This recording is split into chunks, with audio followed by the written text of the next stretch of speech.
Exercise of chapter number 6. Question number 1.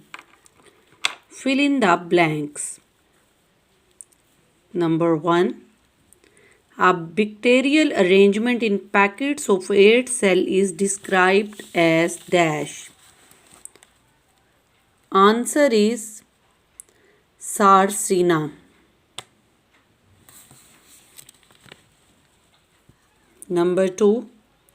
The shape and arrangement of dash is diplococci.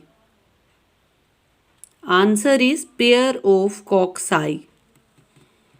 Number 3 statement. Pili are tubular shafts in bacteria that serve as a mean of dash. Answer is attachment. Number 4. Dash are unusual type of bacteria that live in extreme habitat. Answer is endospore forming. 5th, dash is a bacterium that is photosynthetic. Answer is cyanobacterium. Number 6. Dash is a cyanobacterium. Its answer is Nostoc. Number 7. Dash called as bloom forming organisms. Answer is cyanobacteria. 8th. Use of antibiotic is one of the means of controlling dash diseases. Answer is bacterial. As you know that antibiotics are the medicines which are used against bacterial diseases. Question number 2. Multiple choice question. Each question has 4 options. Encircle the correct answer. Statement number 1. Which of the following is not found in all bacterial cell?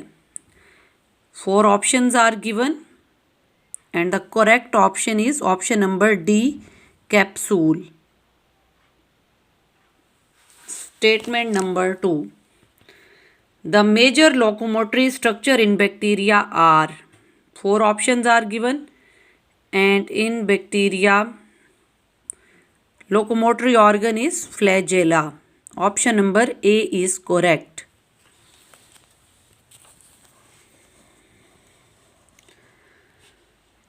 Question number 3. Which of the following is a primary bacterial cell wall function? 4 options are given and the correct option is most suitable option is sport. Option number B.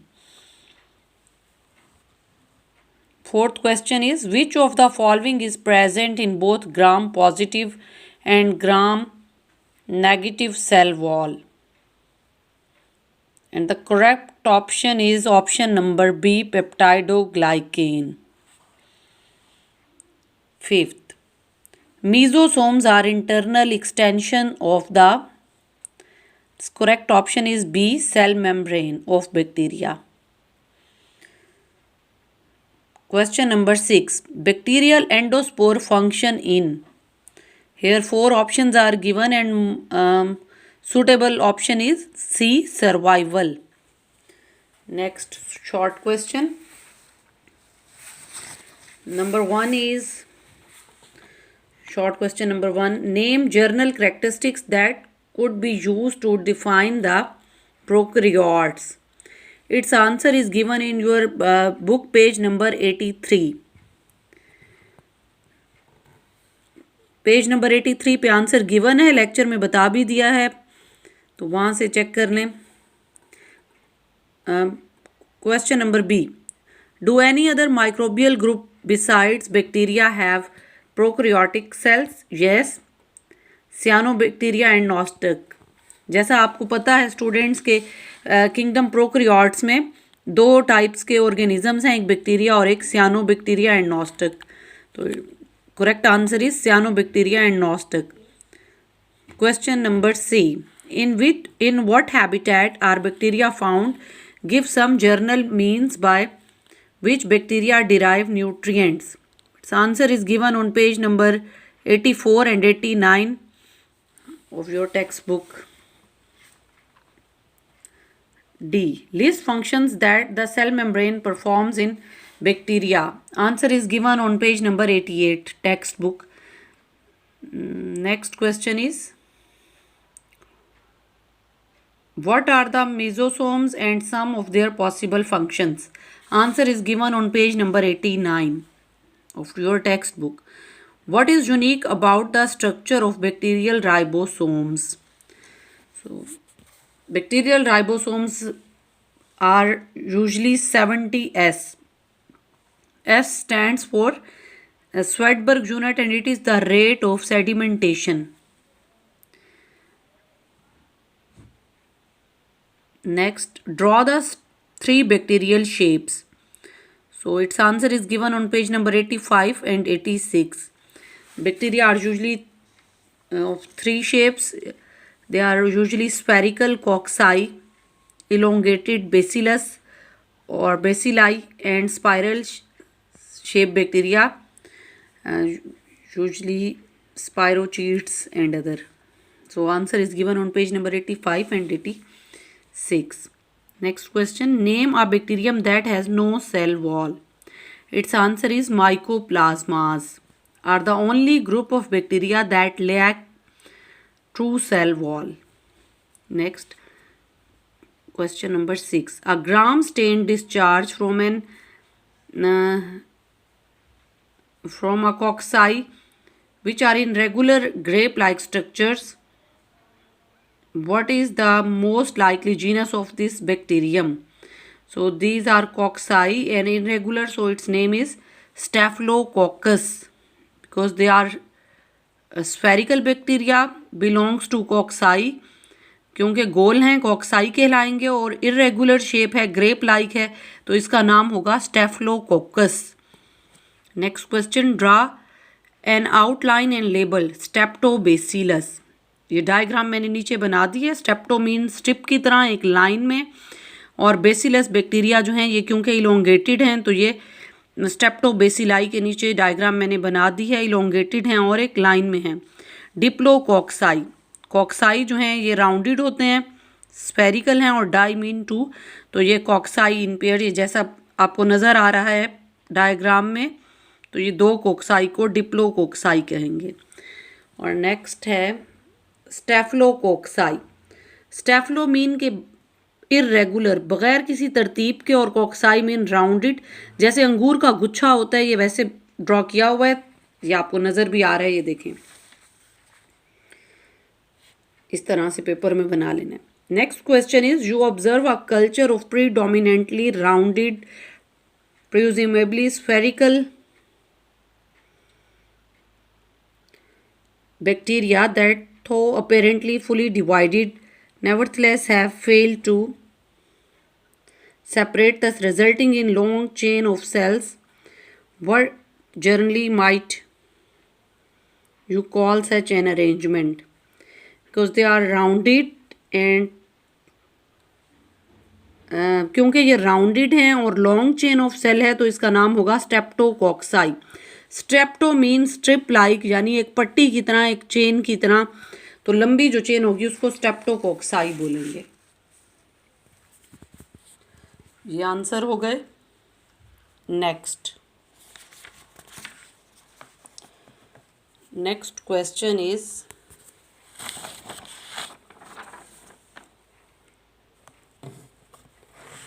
Match the following descriptions with the best answer. Option number 1 is, statement number 1 is, division in one plane cocci arranged in pair. ये देखें कि division in one plane है, कॉक्साई है और pair की form में है, तो इसका आंसर होगा एच.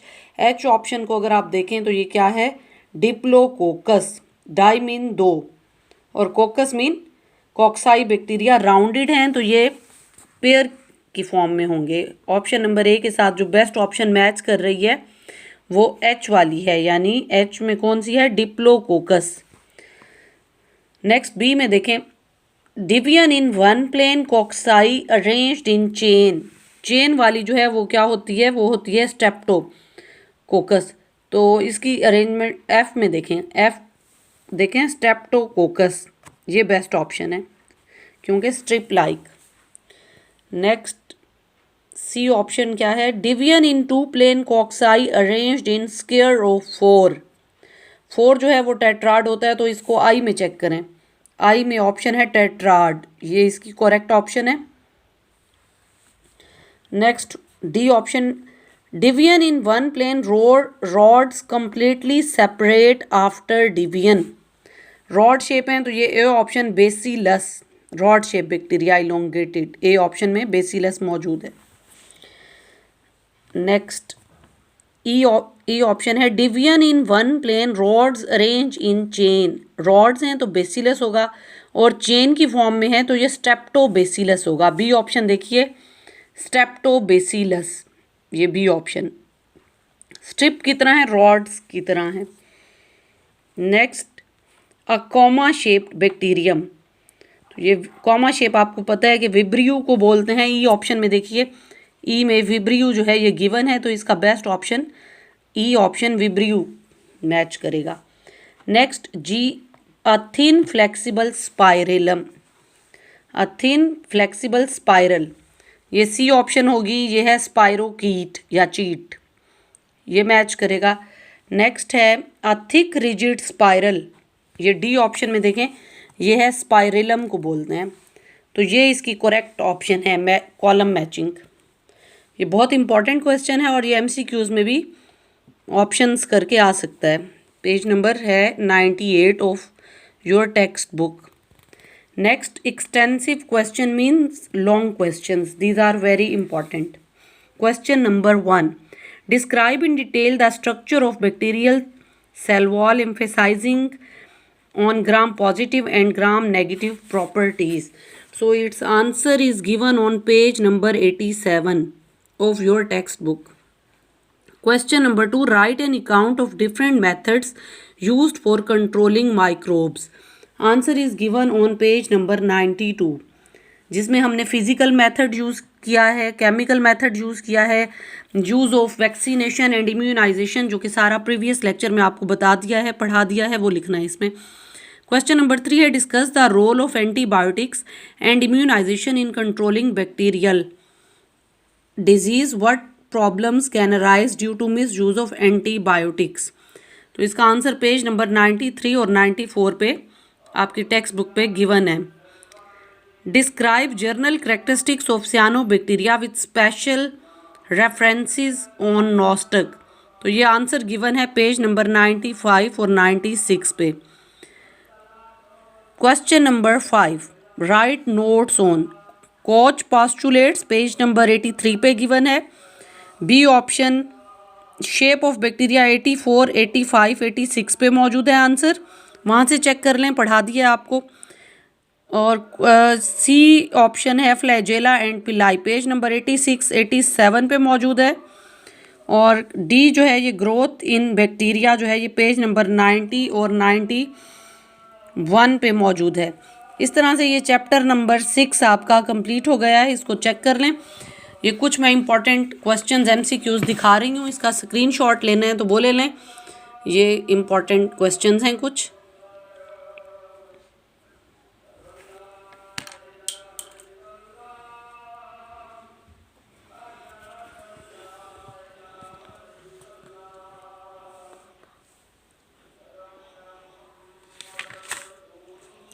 ये कुछ डिफ्रेंशिएशन के क्वेश्चंस हैं इंपॉर्टेंट, इसका स्क्रीनशॉट ले लें, ये इंपॉर्टेंट हैं for short question point of view.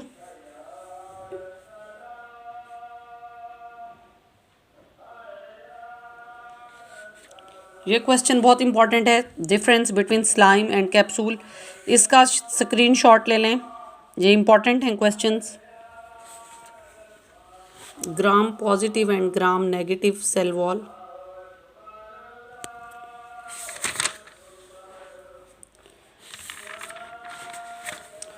ये टेस्ट के लिए MCQs टाइप देख लें, ये इम्पॉर्टेंट हैं।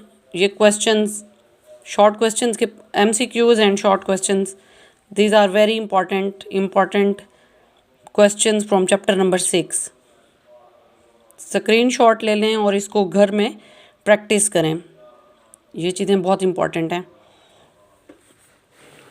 एक टर्म थी चैप्टर नंबर 6 में कॉन्जुगेशन की, ये देखिए उसको ज़रा दोबारा समझ लें एक दफ़ा। कंजुगेशन बेसिकली क्या है, ये it is a mean of sexual primitive kind of sexual reproduction भी इसको बोल सकते हैं, और ये बेसिकली जेनेटिक रिकॉम्बिनेशन का एक तरीका है, क्योंकि बैक्टीरिया में नॉर्मल माइटोसिस और सेक्सुअल रिप्रोडक्शन नहीं होती। तो इसमें एक बैक्टीरिया जिसको डोनर बैक्टीरिया कहते हैं, वो अपना जो जेनेटिक मटेरियल है वो रेसिपिएंट बैक्टीरिया में ट्रांसफ़र करता है, जैसे कि आपको इस डायग्राम में नज़र आ रहा है। और ये एक कॉन्जुगेशन ट्यूब या ब्रिज लाइक पुल की तरह एक स्ट्रक्चर बनती है, जिसको ब्रिज लाइक स्ट्रक्चर बोलते हैं या कॉन्जुगेशन ट्यूब बोलते हैं। इसमें जो डोनर बैक्टीरिया है वो अपना जेनेटिक मटेरियल ट्रांसफ़र कर देगा रेसिपिएंट बैक्टीरिया को थ्रू सेक्स पिलस या थ्रू कॉन्जुगेशन ट्यूब। तो ये बेसिकली वो तरीका है जिसमें एक बैक्टीरिया अपना जेनेटिक मटेरियल दूसरे बैक्टीरिया को दे देगा, और इस तरह से बैक्टीरिया के अंदर क्या हो जाएगा कि जीन्स का एक्सचेंज हो जाएगा। तो क्योंकि प्रॉपर सेक्सुअल रिप्रोडक्शन नहीं होती, कोई बैक्टीरिया में मेल और फीमेल का कॉन्सेप्ट नहीं है, कोई सेक्सेस मौजूद नहीं है, लिहाजा जो जेनेटिक रिकॉम्बिनेशन होती है वो कॉन्जुगेशन के ज़रिए होती है। ये पीछे आपने पढ़ा है ग्रोथ इन बैक्टीरिया में, तो उसकी ये डायग्राम बना लें और इसको अच्छी तरह से दोबारा समझ लें। ये टर्मिनोलॉजी इंपॉर्टेंट है, पेपर में अक्सर आ जाती है। तो आप देख रहे हैं कि ये डोनर बैक्टीरिया को F पॉजिटिव बैक्टीरिया भी कहा गया है, और जो रिसिपिएंट है, जो DNA या जेनेटिक मटेरियल रिसीव कर रहा है, उसको नेगेटिव बैक्टीरिया भी बोलते हैं। तो ये इम्पॉर्टेंट थी एक टर्मिनोलॉजी। इसमें आप देख रहे हैं कि ये कॉन्जुगेशन ट्यूब बन रही है और डोनर से रिसिपिएंट में जेनेटिक मटेरियल जो है ये ट्रांसफ़र हो गया है। तो इस तरह से ये चैप्टर आपका ख़त्म हो गया है, इसको तैयार करें। इंपॉर्टेंट क्वेश्चंस भी आपको बता दिए हैं, लिखवा दिए हैं, स्क्रीनशॉट ले लें और इसकी तैयारी करें।